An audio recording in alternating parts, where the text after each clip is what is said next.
আরজি করে মহিলা চিকিৎসককে ধর্ষণ করে হত্যার অভিযোগে তোলপাড় রাজ্য রাজনীতি।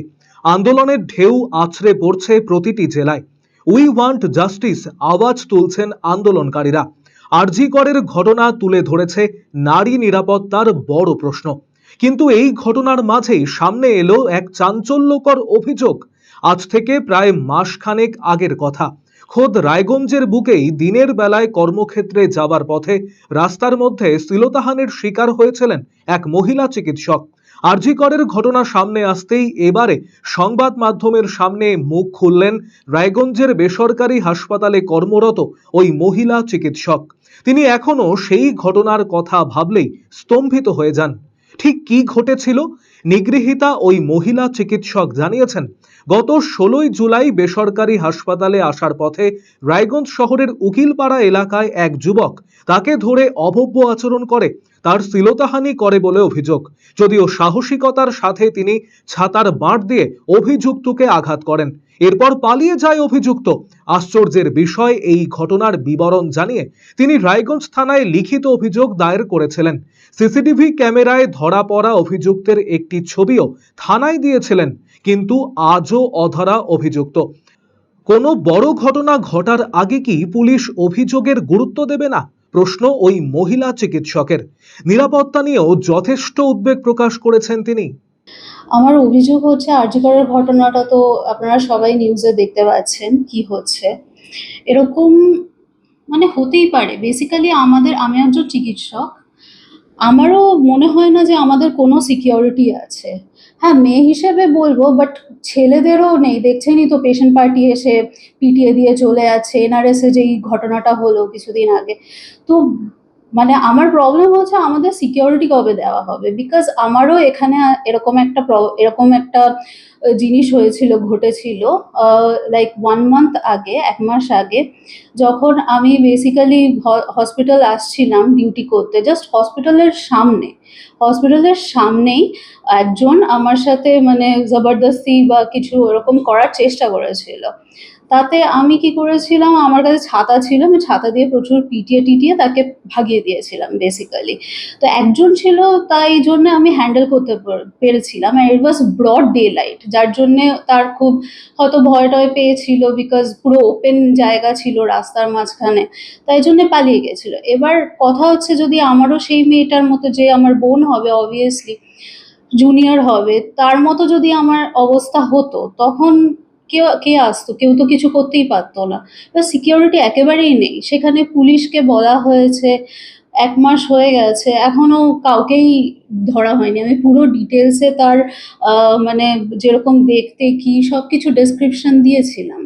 তারপরে সিসিটিভিতেও তাকে, মানে সে সাইকেল নিয়ে পালিয়ে যাচ্ছে, সেই ফটোটাও তাদেরকে দেওয়া হয়েছে, কিন্তু তারপরেও তাকে এখনো ধরা হয়নি। কিন্তু সিকিউরিটিটা আগে দেওয়া উচিত। বিকজ আমরা কি এখন ওয়েট করবো যে আমাদেরও এক্সট্রিম পর্যায়ে কিছু একটা হবে, তার জন্য ওয়েট করতে হবে, তারপরে পুলিশ কিছু করবে? বা এরকম হলে তো হবে না। এই ঘটনার তীব্র নিন্দা জানিয়েছেন রায়গঞ্জের বিশিষ্ট চিকিৎসক ডক্টর শান্তনু দাস।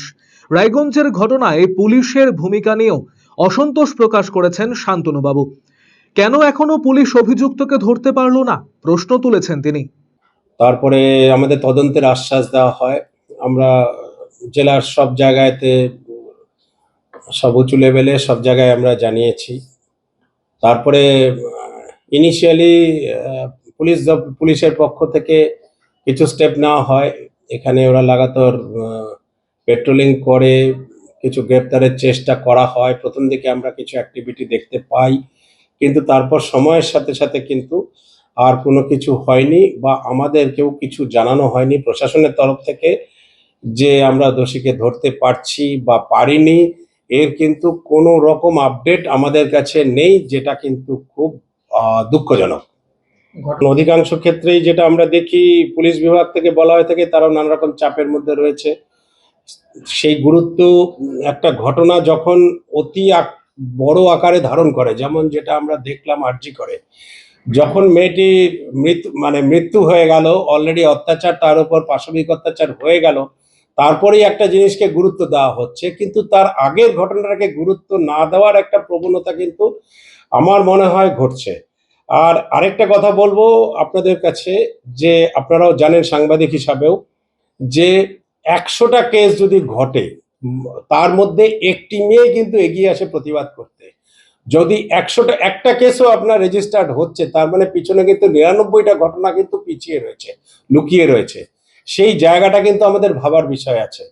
দ্বিতীয় হচ্ছে, দিনের বেলা 10টা 20, রাত্রিবেলা এই ধরনের ইনসিডেন্ট আমরা বুঝতে পারি। দিনের বেলা যখন কেউ এই ধরনের ইনসিডেন্ট করছে, তখন সবার আগে মাথায় রাখতে হবে যে কোনো ড্রাগের এফেক্ট কিনা, অ্যালকোহলের এফেক্ট কিনা, বা মেইনলি ড্রাগস। তো সব দিক থেকে যদি অ্যাটাক না করা যায় এই ধরনের ঘটনাকে, অফেন্ডারকে, অ্যাকিউজডকে, তাহলে আলটিমেটলি কিন্তু আরজি করার মতো ঘটনা কিন্তু ঘটতে থাকবে।